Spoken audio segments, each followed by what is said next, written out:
Gym करने वाले लंगोट क्यों पहनते हैं? लड़कियां इतनी सुंदर क्यों होती हैं? हाथ में चूड़ियां क्यों पहनी जाती हैं? कुत्ता वफादार क्यों होता है? राम और रावण का युद्ध कितने दिनों तक चला था? ये सारे सवालों का जवाब देंगे हमारे आज के इस वीडियो में। अनोखे सवाल जवाब में आपका बहुत स्वागत है। अगर अभी तक आपने अनोखे सवाल जवाब यूट्यूब को चैनल को सब्सक्राइब नहीं किया है तो ज़रूर कर लें, बेल आइकन दबा दें और ऑल पर ज़रूर सेलेक्ट करें। वीडियो बहुत ही मेहनत से बनाया जाता है, इसलिए लाइक और दूसरों के साथ शेयर ज़रूर करें। अगर आपका कोई भी प्रश्न है तो उसे कमेंट बॉक्स में ज़रूर लिखें। जिम करने वाले लंगोट क्यों पहनते हैं? लंगोट असल में पुरुषों का अंडरगारमेंट है। इसे पुरुषों का अंतः वस्त्र भी कहा जाता है। यह अनस्टिच्ड यानी बिना सिला तिकोना कपड़ा होता है।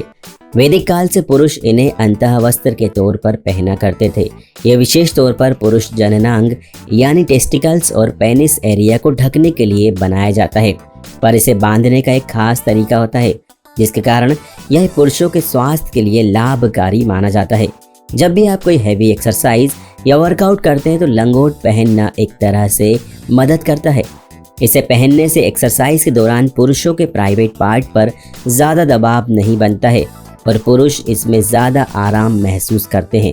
इससे पुरुषों के टेस्टिकल्स यानी अंडकोशों की सेहत अच्छी रहती है और कई बार ज़्यादा वर्कआउट या मेहनत करने की वजह से उनका आकार बढ़ जाता है, जिससे उनमें दर्द होने लगता है।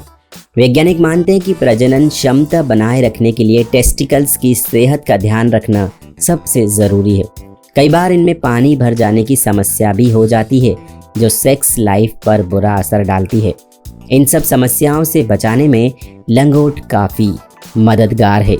लड़कियां इतनी सुंदर क्यों होती हैं?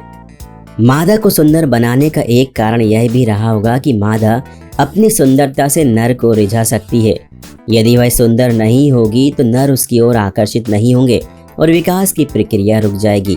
शायद नेचर को यह पहले से ही पता था कि आने वाले समय में इंसान न केवल यौन आनंद का विकल्प तलाश कर लेगा, वरन वह आत्मनिर्भर बनने में भी कामयाब होंगे, जैसा कि अब हो रहा है। अनेक तरह के टॉयज बाजार के अंदर आ चुके हैं। ये बहुत ही कम लोगों को पता है कि अधिक सुंदर स्त्री की प्रजनन क्षमता भी अधिक होती है। ये बात तो शोधों के अंदर सिद्ध हो चुकी है। इसका कारण है कि एस्ट्रोजन हार्मोन वृक्षों और नितंबों की बढ़ोतरी के लिए जिम्मेदार है और ये हार्मोन अंडाणुओं के उत्सर्ग के लिए भी जिम्मेदार है। कमर का पतला होना भी अधिक प्रजनन क्षमता का सूचक रहा है। दुनिया के आरंभ के अंदर से ही शक्ति का नियम प्रभावी रहा है, इसलिए पहले स्त्री को पुरुष के बाद ही भोजन करना पड़ता था। इस बात के प्रमाण आपको आज भी मिल जाएंगे और इसलिए स्त्री के जीवन की रक्षा करने के लिए नेचर को उसे एक ऊर्जा स्रोत देना था जो कि वसा के रूप में दिया है, ताकि भुखमरी या अन्य किसी स्थिति के अंदर उसके जीवन की रक्षा हो सके। हालांकि सभ्यता के विकास के साथ साथ बहुत कुछ बदला भी है और स्त्री की प्रजनन क्षमता भी कम हुई है और उसे अच्छा भोजन भी मिलने लगा, किंतु उसका शरीर अभी भी वसा के संग्रहण की दर को बनाए हुए है। हाथों में चूड़ियां क्यों पहनी जाती हैं? महिलाएं घर के कई सारे काम करती है जिसमें वह अपने हाथ का इस्तेमाल करती है, जिससे उसके हाथ पर एक्यूप्रेशर के लिए कुछ पहनना ज़रूरी है। उसके लिए चूड़ियों की प्रथा रही है। अगर आप पुराने समय में राजाओं को देखेंगे तो उनके हाथ में कलाई में भी वो कुछ पहनते थे। आज भी टेनिस में, क्रिकेट में आप देख सकते हैं कि खिलाड़ी भी अपने कलाई में कुछ बांधते हैं। हिंदू राष्ट्र में अक्सर यह रिवाज है कि चूड़ी और बिंदी को सुहाग के प्रतीक माने जाते हैं। चूड़ी पहनना स्त्रियों की प्रतिकार शक्ति बढ़ाने में बहुत काम आती है। कांच की चूड़ियाँ रंगीन होने के साथ सुरक्षित होने की वजह से बनाई गई, क्योंकि पहले के ज़माने में लूट होना बहुत आम बात थी।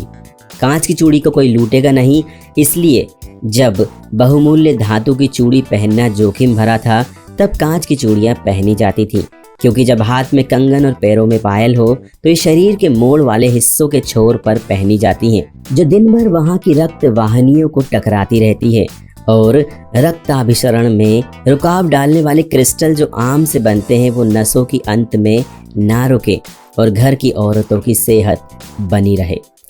कुत्ता वफादार क्यों होता है? कुत्ता वफादार क्यों होता है, इसका सीधा सा मतलब यह भी है कि आप उन्हें भोजन और आवाज़ देते हैं। जिसके कारण में आपके प्रति वफादार है। जाहिर सी बात है कि ऐसा किसी अन्य जीव के साथ आप करते हैं तो वह भी काफ़ी हद तक आपका वफादार होगा, लेकिन एक कुत्ते जितना नहीं। कुत्ता एक पैक जानवर है। पैक जानवर का मतलब है कि कुत्ता हमेशा अपने परिवार के अंदर रहना पसंद करता है। यदि परिवार में कोई दूसरा प्रवेश करता है तो कुत्ता भौंकने लगता है। यही बात घर के कुत्ते पर लागू होती है कि वह पूरे परिवार को अपना हिस्सा मानता है और उसके अतिरिक्त व्यक्ति को अपना शत्रु मानता है। इस कारण से भी कुत्ता वफादार माना जाता है। वैज्ञानिक अध्ययन के अनुसार कुत्ता इस कारण से भी वफादार होता है कि उसके बॉस की गंध उसके दिमाग में केवल सकारात्मक भावनाओं के साथ जुड़ी होती है। कुत्ता वफादार क्यों होता है? इसका कारण यह भी है कि कुत्ता लालची नहीं होता। यदि उसका दुश्मन उसे कुछ भी खाने के लिए देता है तो वह उसे नहीं खाता। मालिक जब खाने के लिए देगा तभी कुत्ता कुछ खाता है। राम और रावण का युद्ध कितने दिनों तक चला था? वाल्मीकि रामायण के अनुसार 84 दिन तक लगातार राम रावण का युद्ध चला था। सफल न होने पर प्रभु श्री राम को शक्ति की पूजा करनी पड़ी और फिर बाद में भगवान श्री राम ने 9 दिनों तक रावण के साथ युद्ध करके 10वें दिन ही रावण का वध किया था। इसलिए इस दिन को भगवान श्री राम के संदर्भ में भी विजयादशमी के रूप में मनाते हैं। साथ ही इस दिन रावण का वध हुआ था जिसके 10 सिर थे। इसलिए इस दिन को दशहरा यानी 10 सिर वाले के प्राण हरण होने वाले दिन के रूप में भी मनाया जाता है। ये था वीडियो अनोखे सवाल जवाब का। इस वीडियो को लाइक करें और शेयर ज़रूर करें। इस चैनल को सब्सक्राइब करके बेल आइकन को दबाकर ऑल ज़रूर सेलेक्ट करें। अगर आपके मन में कोई सवाल है तो उसे कमेंट बॉक्स में ज़रूर पूछें।